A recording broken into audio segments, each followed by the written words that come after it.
For November 9th.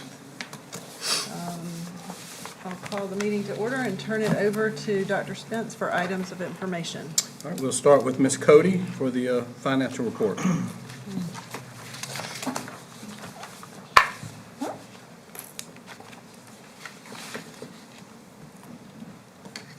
Okay, so I'm going to start with the June financial report. We had a couple of budget amendments, a decrease in budget for the math and science supplement, an increase, that was in the amount of $50,800. We had an increase to report our copier leases for $411,700, an increase for on behalf payments of $13,300, and increase for interest earned $1.3 million. And then an increase for our federal indirect costs for $1.6 million.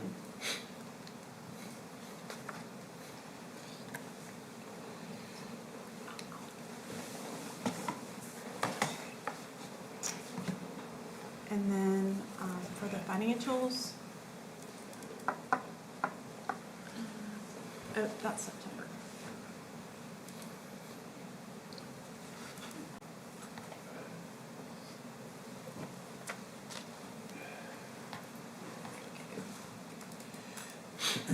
Okay, so you can see our revenues came in over budget about $2.2 million. Most of that was the TVAT tax. We actually increased the fiscal year 2024 budget to $4 million, and I'm probably going to increase that another $1 million. I looked back to 2020, and those revenues are coming in between $5.4 and $5.9 million a year. Our expenditures were under budget, $3.7 million. Kind of like last year, most of that was salary and benefits for unfilled positions. A good portion of that was in materials and supplies. A lot of that was money unspent at the school level. And then, of course, we have the ESSER money that we've been trying to spend, so that kind of leaves us a little bit of excess in the general fund. So overall, our revenues exceeded our expenditures by a little over $105,000. That did include our transfer of $10 million to local capital projects and the $5 million transfer to workers' comp. So we ended the year with almost $29.5 million in the general fund, $33.1 in local capital projects, 25.2 in East Boston 3, and 46.9 in East Boston 4. So are there any questions about the June financials?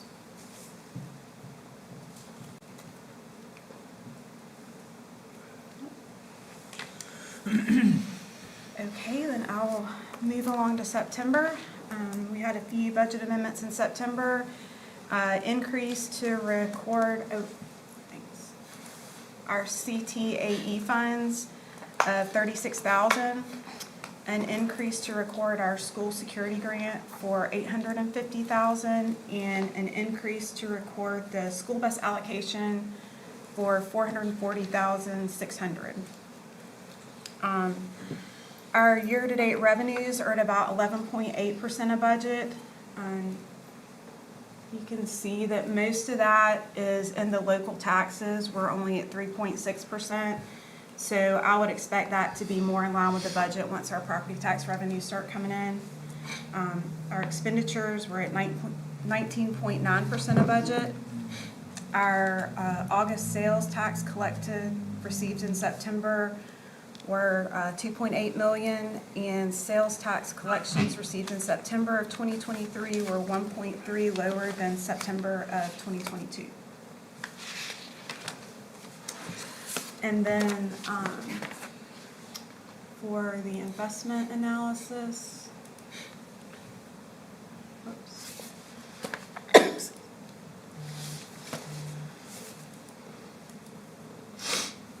so our interest for September was a little over $408,000, and then our total September of 2022 to September of 2023 is a little over $5 million.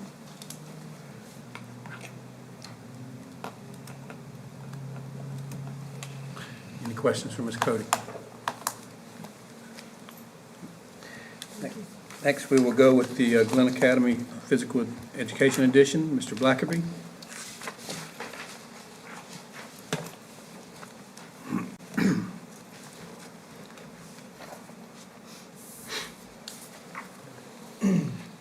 So this is a change order to wrap up the financials for the Glynn Academy PE edition, as well as the renovations of the main gym at Glynn Academy.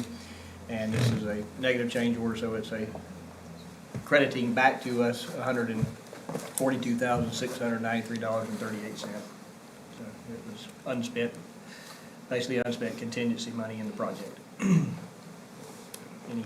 questions on that?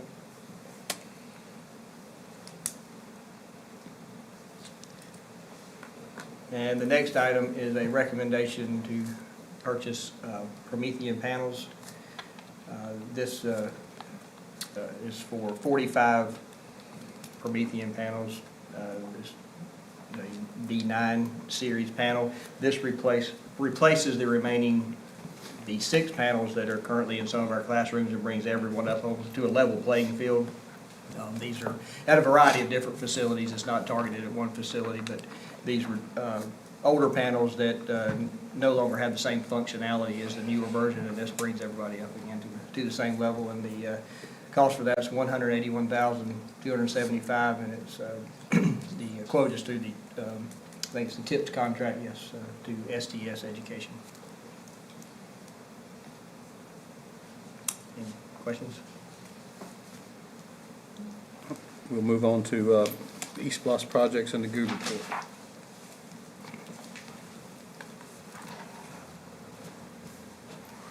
As far as the East Bluffs projects go, some of the major work we have going on is still currently at St. Simon's Elementary. We, tomorrow, will be officially moved into the new kitchen area, and they will serve lunch there tomorrow.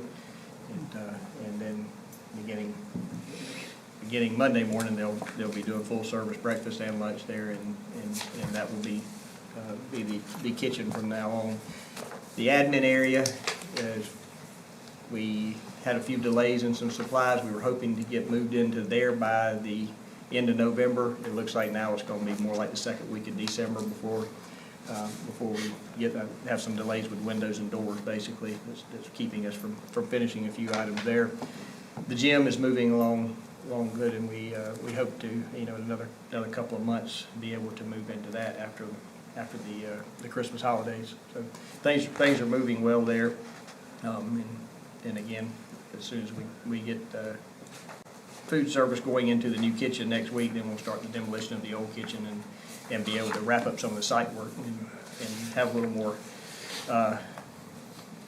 availability for people to move around the campus a little bit better at that point. So at Satilla Marsh Elementary, we currently have the slabs poured for the classroom additions at the end of each wing. They've started the block work, so the walls are coming up now. And on hopefully starting Monday or Tuesday of next week, we'll start digging the footers for the foundation on the new kitchen area. So if you drive by there, it looks like a construction zone, but we are making good progress there. We hope to resume some of the site work for the remaining portion of the bus loop as we approach the holidays. There's some things we don't want to do while there's a lot of traffic on campus, so through Thanksgiving and Christmas, we hope to be able to start doing some more work on the bus loop. At Needwood Middle School, we're essentially complete there, but we do have the Monday of Thanksgiving break, when the students aren't there, we'll install a new serving line, and the new cafeteria furniture will be coming in that Monday as well. So over Thanksgiving break, we'll have some work to do there in the kitchen, and we'll be getting close to completing the work on the inside of the building there. And there is still a lot on the outside of contractor materials and other things that need to be removed and cleaned up. But we should be moving on that as we approach the first of the new year. We do have the chiller replacements at J. Macon and Glynn Middle, and they are also scheduled over Thanksgiving to finish the installation of those, and we can wrap those projects up. As far as Glendale replacement goes, we have met a few times this week and are working through the site placement, where the school can be oriented on we have our surveys back, and we're trying to get the building oriented on the site so that we can continue the planning phases of that. So still shooting for a late spring, potentially, of being able to start doing some site work, some clearing on the land at that point. So, any questions about projects?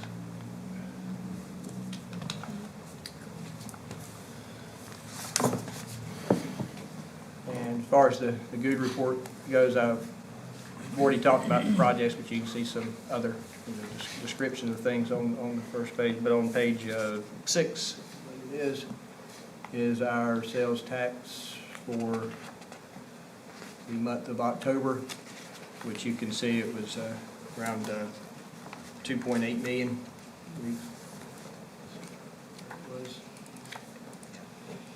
So it's around.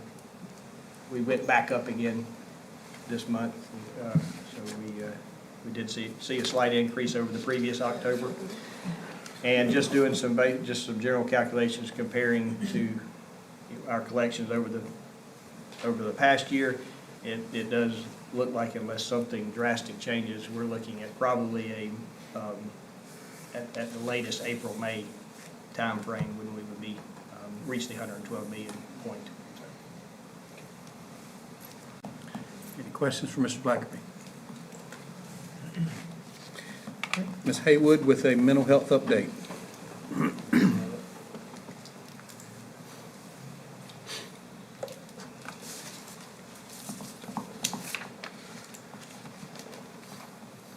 Good evening, everyone.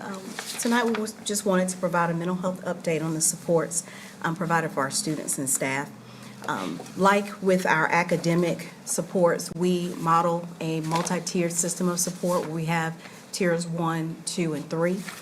Tier 1 is designed to benefit all students, and as you see, we've listed trainings and opportunities that we provide for our staff on the left side, and on the right side, these are supports that we provide for our students, to include PBIS, having school counselors at each school that are available for our students, and then, of course, the classroom guidance that we provide for character education. In Tier 2, we're thankful for our friends at the Boys and Girls Club and, of course, at communities and schools as they work alongside us to provide additional support for our students through mentoring and academic tutoring support. Our school counselors provide small group instruction and support for our students, different topics to include anger management, resilience. School social workers, truly a critical part of that work, and help to support and eliminate barriers that could get in the way of students being able to experience academic success, which includes school attendance, food scarcity, and even when there are clothing needs as well.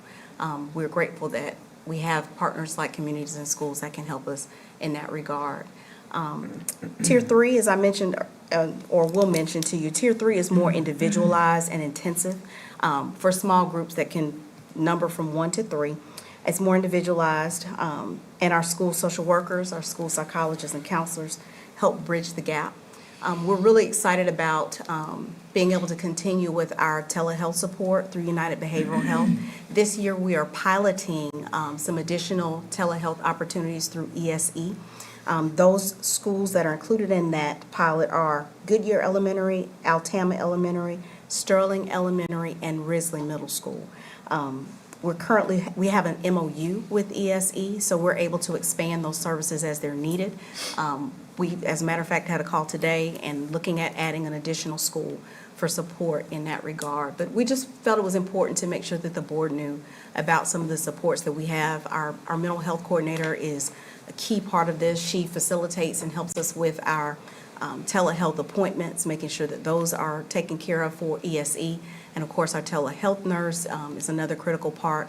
We're excited that this year we're up to 120 students that we're being able to serve through United Behavioral Health with support for any medication needs that they may have. And I guess the most important thing I want to stress with having this partnership with telehealth is that students don't have to leave school. We're able to provide that support for them while they're in school, which of course helps us with making sure that students are attending school. Parents are a critical part of that, and we're thankful for those parents that have allowed us to provide that service for their students. But again, just in closing, we just wanted to make sure that the board had an opportunity to know some of the supports that we have in place. Of course, Ms. Sam serves on our mental health committee with our attendance and climate, so she's familiar with a lot of these things that we talked about, but wanted to make sure that we provided that information for the board. And I'll be happy to answer any questions or provide any clarification should you need it. I do have a question. Yes, ma'am. Or just a clarification. So for staff, the telehealth, is that available? for That is staff? available for our staff, and I failed to mention that we're very grateful that we have an EAP, the education program, the Employee Assistance Program for our staff. We provide they actually get up to 6 free appointments, and I learned today that that not only includes the staff member, but that also includes members of their family. The Georgia Department of Education has also provided some additional support through KEPRA, so we've got a lot of support for staff with regard to they need additional counseling, whether it be for grief or financial issues, whatever that might be, but they can benefit from the telehealth as well. Yes, ma'am. And I'm glad you asked for that clarification. So again, it's a way of being able to help staff and students to stay at school so that we can optimize opportunities for student success and learning. And Ms. Sams, last week or the week before, I sent an email to principals and directors that had a virtual orientation for staff so that principals could send that out to their staff members because the holidays are coming up. And we know through research that this time of year is tough for a lot of people. And so we want to push that back out to make sure I've answered quite a few questions about it since that's gone out to staff members. So that was sent out to principals and to directors to send out to their staffs as well too. And we're available to answer any questions that they have. Yeah, that's great to do a reminder. Absolutely. They maybe heard it once and didn't have a need for it then, and it comes back around. That's good, thank you. And we've actually, I'm glad you brought that up because we've also started putting more, we actually have a newsletter that we send out to staff through our mental health coordinator to remind our staff that those opportunities are available. And as our MTSS teams are meeting and talking about different situation that may be happening with students, to know that there's a wealth of resources that we have available for them to consider when we're thinking about providing that support for students that may need that. Yeah, that's a good reminder also. Yes, ma'am. Thank you. All right. Any other questions for Ms. Haywood? All right, so Mr. Waters was going to do a quick update with the athletics. He's at a reclassification meeting. He's actually on the executive committee for GHSA and on the reclassification meeting, so he wasn't going to make it back.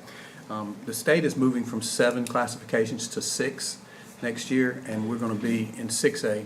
And Mr. Waters also told me that the possible region is going to be Glynn, Brunswick, South Effingham, Statesboro, Bradwell, and then 3 teams from Augusta. But what we plan to do, what we're going to hope to do, is subdivide so that only in football we actually go to Augusta. In other sports, we would play the teams down here, they would play, and then we'd meet in the end of the year playoff.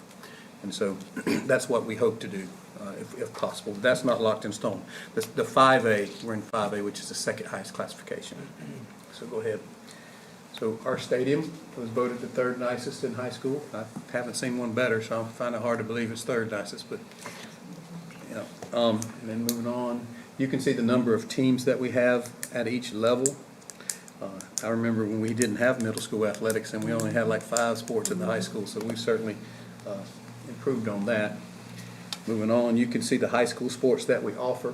The ones that are highlighted started last year, I believe, and this is the 2nd year of those sports. So go ahead. And then middle school sports, you can see that last year we added the cross country and the boys and girls golf, which seem to be working really well, both of those. Those are the total number of participants at each level. That one student could be counting 2 or 3 times. It's not just single students. That number could be one student can count 3 times, so maybe 4. Moving on, you can see that Jane Macon won the football over Glenn Middle, and Jane Macon won softball over Needwood, and Needwood won the volleyball, and Needwood won cross country for girls and I believe for boys. So, and then go ahead. You can see that Glenn Academy boys and girls cross country both had great years with the boys finishing probably the highest they've ever finished at state.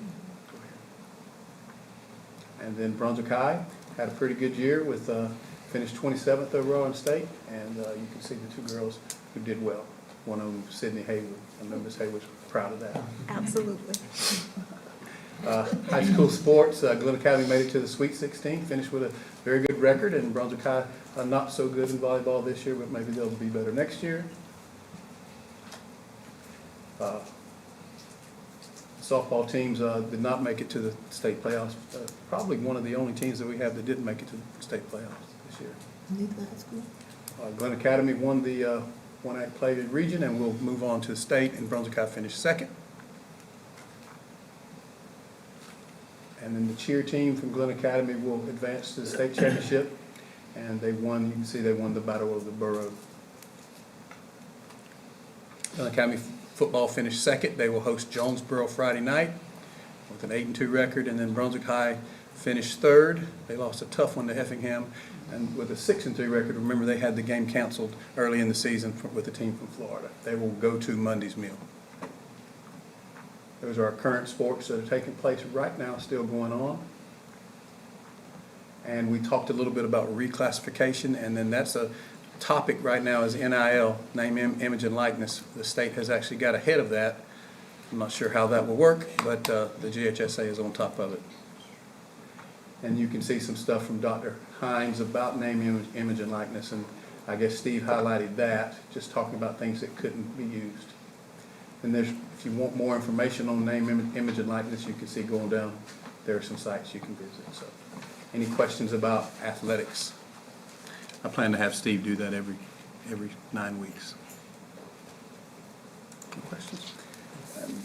And now we have a Glee update from Ms. Miller and Ms. Seals.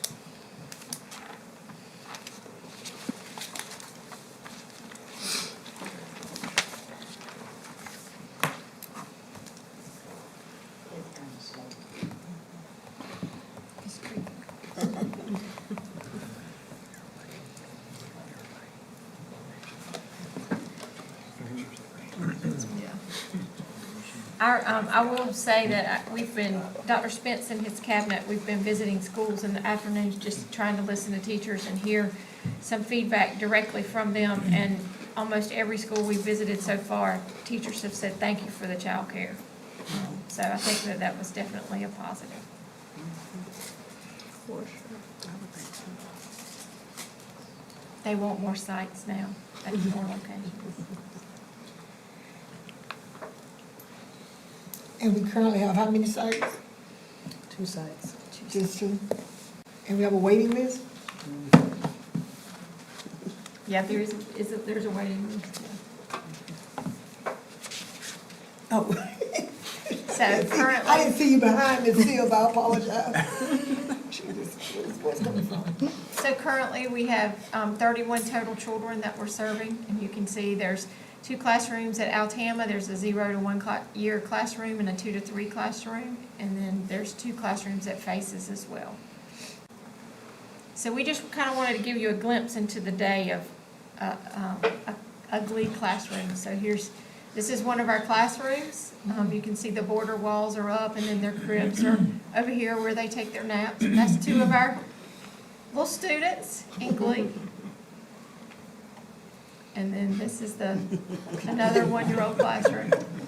I think he just had his bottle. He looks full. And then that's a 2 to 3-year-old classroom. And I think it's important to point out, I mean, you see these kids with the newspapers. I mean, they are truly doing curriculum-based activities in that 2 to 3-year-old room. And so this is the curriculum that we chose, the creative curriculum. It comes with books and lesson plans for the teacher. We've seen some really, really good things coming out of that. And then the communication tool, which we've talked about before, the Hi Mama tool, provides parents with messages from teachers, and they can message the teacher. And it's also how they pay their tuition. I'm just going to go quickly through some of the comments.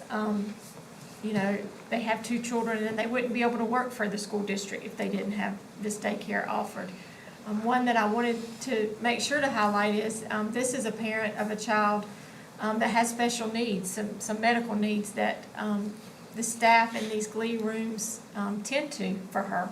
And she's 100% comfortable with them tending to those medical needs of her special needs child. So she's able to work knowing that she has staff that are capable of meeting those needs. And so I'm sure you all can go through and read the comments, but just even from the teachers, they love what they do when you go in those classrooms and talk to them. So just some pictures of things that they do. You can see the learning that's happening in those 2 to 3 year old rooms for sure.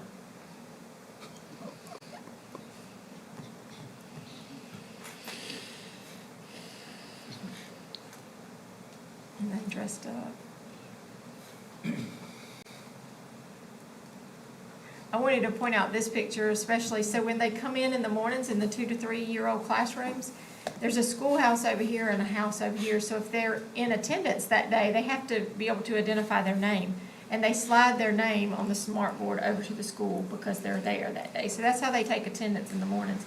So they're learning to recognize their names at that young age, so. Just kind of give you a heads up. They had field trips, on-site field trips. And we have Ms. Thompson here if anyone has any questions, or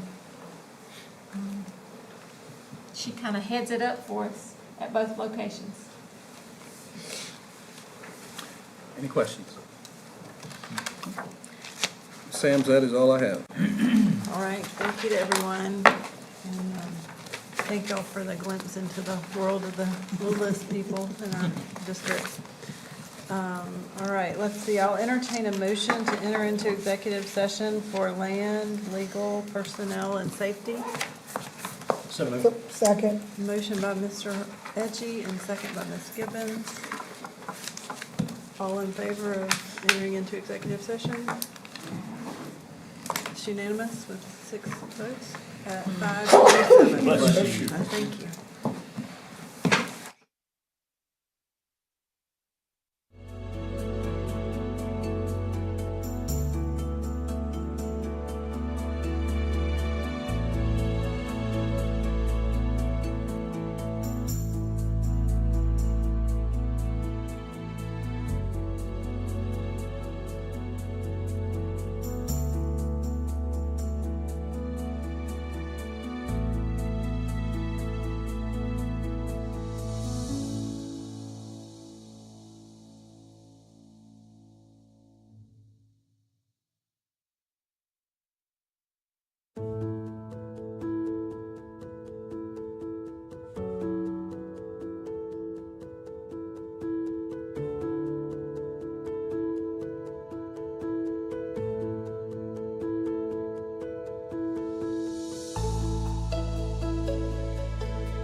there here a second? Second. Motion made by myself, second by Ms. Gibbons. All in favor of returning to open session? It's unanimous with 7 of us. Would anyone like to make a motion to adjourn? So moved. At 6:15. Motion by Mr. Mansell, Second. second by Mr. Halsey. All those in favor of adjourning tonight's meeting? It's unanimous at 6:27. Thank you.